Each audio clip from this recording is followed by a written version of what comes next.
ವಿದ್ಯಾರ್ಥಿಗಳೇ, focus student YouTube ಚಾನಲ್ಗೆ ಸ್ವಾಗತ. ಕಳೆದ ಅವಧಿಯಲ್ಲಿ ನಾವು ನೋಡಿ 127ನೇ ಪೇಜ್ನಲ್ಲಿರುವಂತಹ ಪ್ರಾಬ್ಲಮ್ಗಳನ್ನ ನೋಡಿದ್ದೀವಿ. ಇನ್ನೂ ಯಾರು ಆ ವಿಡಿಯೋ ನೋಡಿಲ್ರಿ, ಮ್ಯಾಲೆ ಐಕನ್ ಬಟನ್ ಕಾಣತತಿ, ಅದನ್ನು ಒತ್ತುವುದರ ಮೂಲಕ ನೋಡ್ಬೋದು. ಇಂದಿನ ಅವಧಿಯಲ್ಲಿ ತಾಪಮಾನ ಅಂತ ಐತಿ. ಇವ್ರು ಏನು ಮಾಡಾಕತ್ತಿಲ್ರಿ, ನುಸ್ತ ಪೂರ್ಣಾಂಕ ಸಂಖ್ಯೆಗಳನ್ನು ಎಲ್ಲೆಲ್ಲಿ ಯೂಸ್ ಮಾಡ್ಬೋದು ಅಂತ ಹೇಳತ್ತಾರ. ಅಂದ್ರೆ ಬ್ಯಾಂಕ್ ಒಳಗೆ, ನೀವು ತಾಪಮಾನ ಒಳಗೆ, ಮತ್ತು ಸಮುದ್ರವನ್ನು ಅಳ್ಯಾಕ, ಈ ರೀತಿಯಾಗಿ ನೀವು ಇಲ್ಲಿ ಯೂಸ್ ಮಾಡ್ಬೋದು ಅಂತ ಹೇಳತ್ತಾರ ಅಷ್ಟೇ ರೀ. ಇನ್ನು ತಾಪಮಾನ ಒಳಗೆ ಹೆಂಗೆ ನಾವು ಪೂರ್ಣಾಂಕ ಸಂಖ್ಯೆಗಳನ್ನು ಹೆಂಗೆ ನೋಡೋದ ಅಂತ ಹೇಳತ್ತಾರ. ನೋಡ್ರಿ, ಇಲ್ಲಿ ಬೇಸಿಗೆ ಕಾಲದಲ್ಲಿ ನೀವು ಉಷ್ಣ ಅಲೆಯ ಬಗ್ಗೆ ವಾರ್ತೆಯಲ್ಲಿ ಕೇಳಿರಬಹುದು.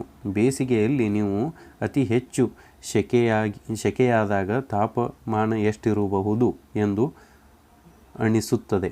ಚಳಿಗಾಲದಲ್ಲಿ ನಮಗೆ ತಣ್ಣನೆಯ ಅಥವಾ ಹೆಚ್ಚು ತಂಪಾದ ತಾಪಮಾನವಿರುತ್ತದೆ. ಕಳೆದ ವರ್ಷ ನಿಮ್ಮ ಸ್ಥಳದಲ್ಲಿ ಬೇಸಿಗೆಯ ಗರಿಷ್ಠ ತಾಪಮಾನ ಮತ್ತು ಚಳಿಗಾಲದಲ್ಲಿ ಕನಿಷ್ಠ ತಾಪಮಾನ ಎಷ್ಟಿತ್ತು ಎಂದು ಕಂಡುಹಿಡಿಯಿರಿ. ನಾವು ಟೋಟಲ್ ಭಾರತದ ಕಂಡುಹಿಡಿದೀವಿ ರೀ. ನೋಡ್ರಿ, ಬೇಸಿಗೆಯಲ್ಲಿ ಗರಿಷ್ಠ ತಾಪಮಾನ ಎಷ್ಟಿತ್ತು ರೀ? 25.75 ಡಿಗ್ರಿ ಸೆಲ್ಸಿಯಸ್ ಇತ್ತು. ಹಂಗೆ ಕನಿಷ್ಠ ತಾಪಮಾನ ಚಳಿಗಾಲದಲ್ಲಿ ಕನಿಷ್ಠ ತಾಪಮಾನ 19.7 ಡಿಗ್ರಿ ಸೆಲ್ಸಿಯಸ್ ಇತ್ತು ರೀ.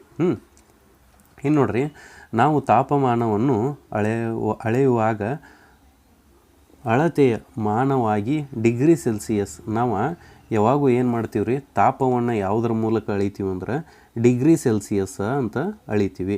ಮತ್ತು ಫ್ಯಾರಾನೀಟು ಬರ್ತೈತಿ, ಕೆಲ್ವಿನ್ ಬರ್ತೈತಿ ರೀ, ಇವೆಲ್ಲ ಬರ್ತಾವೆ. ಬಟ್ ನಾವು ಏನು ಮಾಡ್ತೀವಿ, ಡಿಗ್ರಿ ಸೆಲ್ಸಿಯಸ್ ಅಂತ ಅಳಿತೀವಿ, ಬಳಸುತ್ತೇವೆ. ಮುಂದಿನ ಥರ್ಮೋಮೀಟ್ರ್ಗಳು 40 ಡಿಗ್ರಿ ಸೆಲ್ಸಿಯಸ್ ಮತ್ತು 15 ಡಿಗ್ರಿ ಸೆಲ್ಸಿಯಸ್ ತಾಪವನ್ನು ಹೊಂದಿವೆ. ನೋಡಿರಿ, ಇದನ್ನು ಥರ್ಮೋಮೀಟ್ರ್ ಐತಿ, ನೀವು ಆಲ್ರೆಡಿ ನೋಡಿರ್ತೀರಿ, ಸೈನ್ಸ್ ಒಳಗೆ ಬಂದಾವ್ರಿ. ಅಲ್ಲಿ ನೀವು ಆಲ್ರೆಡಿ ಅದನ್ನೆಲ್ಲ ಓದಿರ್ತೀರಿ. ನೋಡಿರಿ, ಇಲ್ಲಿ ಥರ್ಮೋಮೀಟ್ರ್ ಐತಿ, ಇದು 40ಕ್ಕೆ ಬಂದು ಹತ್ತೈತ್ರಿ, ಇದನ್ನು 40 ಡಿಗ್ರಿ ಸೆಲ್ಸಿಯಸ್ ಅಂತೀವಿ. ಇದು ಎಷ್ಟು ಐತ್ರಿ? 15 ಐತಂತ, 15 ಡಿಗ್ರಿ ಸೆಲ್ಸಿಯಸ್ ಐತಂತ ನಾವು ಈ ರೀತಿಯಾಗಿ ಹೇಳ್ಬೋದು. ಇನ್ನು ಮುಂದೆ ಲೆಕ್ಕಾಚಾರ ಅದಾವ್ರಿ. ನೋಡ್ರಿ, ಲೆಕ್ಕಾಚಾರ ಮಾಡಿ. ಭಾರತದ ಕೆಲವು ಸ್ಥಳಗಳಲ್ಲಿ ತಾಪಮಾನವು 0 ಡಿಗ್ರಿ ಸೆಲ್ಸಿಯಸ್ಗಿಂತ ಕಡಿಮೆ ಇರುತ್ತದೆ ಎಂಬುದು ನಿಮಗೆ ತಿಳಿದೇ ಇದೆ. ನೋಡ್ರಿ, ನಾವು ಹಿಮಾಚಲ ಪ್ರದೇಶ ಕಡೆ ಅದು ಹೋದ್ವಿ ಅಂದ್ರೆ ಅಲ್ಲಿ ಏನಿರ್ತೈತಿ, 0 ಡಿಗ್ರಿ ಸೆಲ್ಸಿಯಸ್ಗಿಂತ ಕಡಿಮೆ ಇರ್ತೈತಿ ತಾಪಮಾನ. ಕೆಲವೊಮ್ಮೆ ತಾಪಮಾನವು 0 ಡಿಗ್ರಿ ಸೆಲ್ಸಿಯಸ್ ಕಡಿಮೆ ಇರುವಾಗ ಭಾರತದಲ್ಲಿನ ಸ್ಥಳಗಳನ್ನು ಕಂಡುಕೊಳ್ಳಿ. ಈ ಸ್ಥಳದಲ್ಲಿ ಯಾವುದು ಸಾಮಾನ್ಯವಾಗಿದೆ, ಅಲ್ಲಿ ಮಾತ್ರ ಅತಿ ತಣ್ಣನೆಯಾಗಿರುತ್ತದೆ ಏಕೆ, ಮತ್ತು ಇತರೆ ಸ್ಥಳಗಳಲ್ಲಿ ಅಷ್ಟು ತಣ್ಣಗಿರುವುದಿಲ್ಲ ಯಾಕಂತಾರೋ ಅಂತಂದು.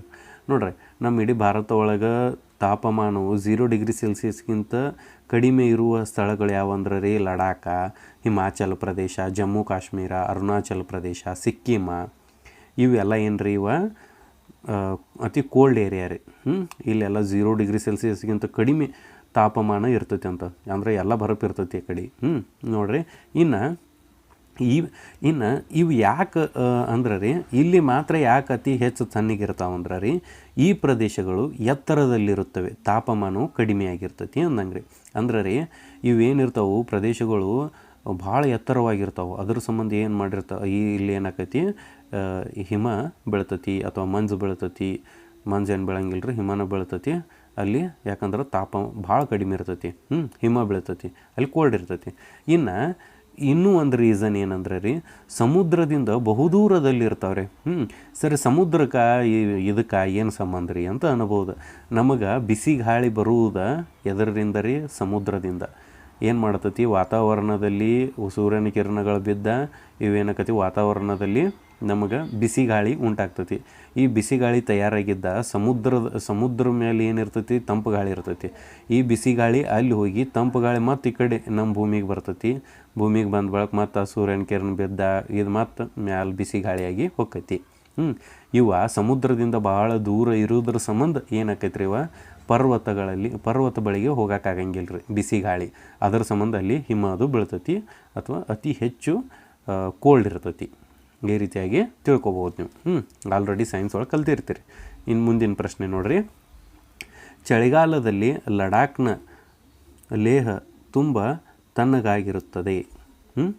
ನವೆಂಬರ್ದಲ್ಲಿ ಲೇಹನ ಒಂದು ದಿನದ ವಿವಿಧ ಸಮಯದಲ್ಲಿ ಹಗಲು ಅಥವಾ ರಾತ್ರಿ ದಾಖಲಿಸಿದ ತಾಪಮಾನದ ಕೋಷ್ಟಕವನ್ನು ಮುಂದೆ ನೀಡಿದೆ. ತಾಪವನ್ನು ಸೂಕ್ತವಾಗಿ ಹಗಲು ಮತ್ತು ರಾತ್ರಿ ಸಮಯದೊಂದಿಗೆ ಹೊಂದಿಸಿ ಅಂದಾರೆ. ಅಂದ್ರೆ ಏನು ಕೊಟ್ಟಾರ್ರಿ, ಒಂದು ಸೈಡ ತಾಪಮಾನ ಕೊಟ್ಟರು, ಒಂದು ಸೈಡ ಸಮಯ ಕೊಟ್ಟರು. ಅಂದರೆ ಯಾವ ಸಮಯ ಒಳಗೆ ಯಾವುದಾಗಿರ್ತೈತಿ ಅಂತ ನೀವು ಅದನ್ನು ಹೇಳ್ಬೇಕಂತಾರೆ ರೀ ಅವ್ರಿಗೆ. ಅದನ್ನು ಹೇಳೋಣ ನೋಡ್ರಿ ಹೆಂಗೆ. ಸೆಲ್ಸಿಯಸ್ ಯಾವಾಗಿರ್ತೈತೆ ಅಂದ್ರೆ ರೀ 14 ಡಿಗ್ರಿ ಸೆಲ್ಸಿಯಸ್ ಯಾವಾಗಿರ್ತೈತೆ ಅಂದ್ರೆ ಮಧ್ಯಾಹ್ನ 2 ಗಂಟೆಗೆ ಇರ್ತೈತಿ. PM ಅಂದ್ರೆ ಮಧ್ಯಾಹ್ನ ರೀ, ಮಧ್ಯಾಹ್ನ 2 ಗಂಟೆಗೆ ಇರ್ತೈತಿ. ಇನ್ನು 8 ಡಿಗ್ರಿ ಸೆಲ್ಸಿಯಸ್ ಯಾವಾಗಿರ್ತೈತಿ? 8 ಡಿಗ್ರಿ ಸೆಲ್ಸಿಯಸ್ 11 AM ಇರ್ತೈತಿ. 11 AM ಅಂದರೆ ಏನು ರೀ, ಕರೆಕ್ಟ್ 7, 8, 9, 10, 11, 12 ಆಕೈತಿಲ್ಲ. 12 ಅಂತಂದ್ರೆ PM ಆಕೈತಿ, 12 ಹಿಂದೆ AM ಇರ್ತೈತಿ. ಇನ್ನು -2 ಡಿಗ್ರಿ ಸೆಲ್ಸಿಯಸ್ ಯಾವಾಗಿರ್ತೈತಿ ಅಂದ್ರೆ ರೀ ರಾತ್ರಿ 11 ಗಂಟೆಗೆ ಇರ್ತೈತಿ ರೀ, -2 ಡಿಗ್ರಿ ಸೆಲ್ಸಿಯಸ್. ಅದು ಒಂದು ವೇಳೆ -4 ಡಿಗ್ರಿ ಸೆಲ್ಸಿಯಸ್ ಯಾವಾಗಿರ್ತೈತಿ? ಮಧ್ಯರಾತ್ರಿ 2 ಗಂಟೆಗೆ ಅದು ಇರ್ತೈತಿ.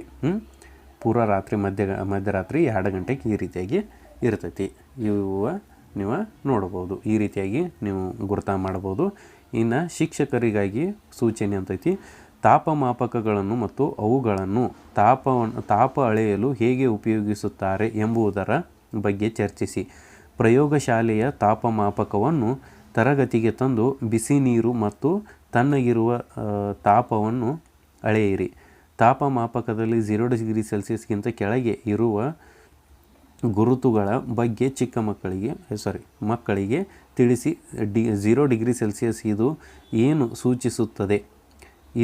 ಇದು ನೀರಿನ ಘನೀಕರಣ ಬಿಂದು ಎಂದು ಚರ್ಚಿಸಿ. ಅಂದ್ರೆ ರೀ ನಾವು ಯಾವಾಗೂ ಬರಪ್ ಆಕೈತಿ ಅಂತೀವಿ ರೀ, ನಾವು ಬರಪ್ ಅಂತೀವಿ ರೀ, ಐಸ್ ಅಂತೀವಿ ರೀ. ಐಸ್ ಯಾವಾಗ ಫಾರ್ಮ್ ಆಕೈತಿ ಅಂದ್ರೆ ರೀ ನೀರಿನ ತಾಪಮಾನ ಎಷ್ಟಾಗ್ಬೇಕು ರೀ? 0 ಡಿಗ್ರಿ ಸೆಲ್ಸಿಯಸ್ಗೆ ಬರ್ಬೇಕು. ನೀರಿನ ತಾಪಮಾನ 0 ಡಿಗ್ರಿ ಸೆಲ್ಸಿಯಸ್ಗೆ ಬರ್ತಂದ್ರೆ ಏನಾಕೈತಿ? ಆ ನೀರು ಮಂಜುಗಡ್ಡೆಯಾಗಿ ತಯಾರಾಗಕ್ಕೆ ಸ್ಟಾರ್ಟ್ ಆಕೈತಿ. ಇನ್ನು ಹಂಗೆ ಕೆಳಗೆ ಹೋದಂಗೆ ಏನಾಕೈತಿ? ಮಂಜುಗಡ್ಡೆ ಆಗಿ ತಯಾರಾಕೈತಿ. ಪೂರ್ಣವಾಗಿ ಮಂಜುಗಡ್ಡೆ ತಯಾರಾಗಕ್ಕೆ ಸ್ಟಾರ್ಟ್ ಆಗೋದು 0 ಡಿಗ್ರಿ ಸೆಲ್ಸಿಯಸ್ ಒಳಗಡೆ. ಅಂದ್ರೆ ಅದರದ ಮಂಜುಗಡ್ಡೆ ತಯಾರಾಗುವ ಅಥವಾ ಘನೀಕರಿಸುವ ಬಿಂದು ಅಂತೀವಿ ನಾವು. ಘನೀಕರಿಸುವ ಬಿಂದು ಅಂದ್ರೆ 0 ಡಿಗ್ರಿ ಸೆಲ್ಸಿಯಸ್. ಇಲ್ಲಿವರೆಗೆ ಇಷ್ಟು ಹಾಕ್ರಿ. ಮುಂದಿನ ಅವಧಿಯಲ್ಲಿ ಮುಂದಿನ ಅಭ್ಯಾಸದ ಬಗ್ಗೆ ನೋಡೋಣ. ಇನ್ನೂ ಯಾರು ಚಾನಲ್ನ ಸಬ್ಸ್ಕ್ರೈಬ್ ಮಾಡಿಲ್ಲ ಸಬ್ಸ್ಕ್ರೈಬ್ ಮಾಡಿರಿ. ಸಬ್ಸ್ಕ್ರೈಬ್ ಮಾಡುವುದರಿಂದ ನಿಮ್ಗೆ ಹೊಸ ವಿಡಿಯೋಗಳು ದೊರೀತಾವೆ. ಹಂಗೆ ನಾವು ಇದು ಹೊಸ ವಿಡಿಯೋಗಳನ್ನ ಅಪ್ಲೋಡ್ ಮಾಡ್ಯಾರ ಫಸ್ಟ್ ನಿಮಗೆ ನೋಟಿಫಿಕೇಶನ್ ಬರ್ತೈತಿ. ಅದನ್ನು ಒತ್ತುವುದರ ಮೂಲಕ ನೋಡ್ಬೋದು ರೀ. ಧನ್ಯವಾದಗಳು.